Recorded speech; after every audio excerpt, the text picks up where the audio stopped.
your local weather authority with meteorologist Julia Prickett.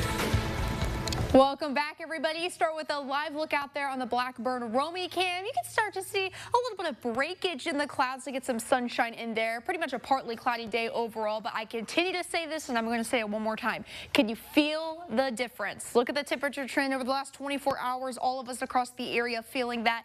Now, the temperatures are really the main story. We sit at 80 degrees in Terre Haute, 75 up in Greencastle, 78 down in Washington, and 78 out in Mattoon. When you do step out, you factor in the winds a little bit. It's been a pretty breezy day. You could see it. Winds coming from the north anywhere from 5 to even 14 miles per hour at times. Here at the station, we saw a high of 80 degrees. Low sat at 69, so we are right back where we should be for this time of year when it comes to normal temperatures. That is part of what I am tracking because it's not as hot, not as humid today. It's been really a breezy and mild day overall.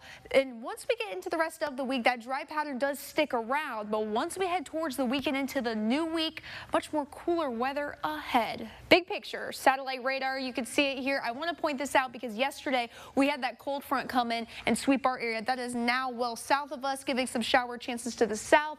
And then I step out of the way because out to the southeast, you see it there, Hurricane Erin continuing to make her way and not projected to make landfall. That is good news because it could be a completely different story. Back here at home, satellite radar, you see it, not tracking much at this hour. Nothing showing up here on the Dorset Automotive Doppler radar rather. And then Futurecast, we put it in motion a little bit. Not much you can see we are tracking. The only thing we'll see is some cloud cover move in tomorrow morning. I think with that could see the potential of a little bit of patchy fog for your Thursday. At times, can't rule out the possibility of an isolated sprinkle or shower chance, but for the most part, we really just remain dry over the next couple of days. And I said it once, the temperatures remain to be the story. Today, we saw only most of us sitting into the low 80s, and then overnight tonight, we'll get down to the 60s before temperatures only bounce back into the upper 70s. Some of us will be lucky to hit that 80-degree mark for the day. And then how about we start the day on Friday? You could see it low 60s. Temperature trend, that heat dome has impacted us the last couple of weeks.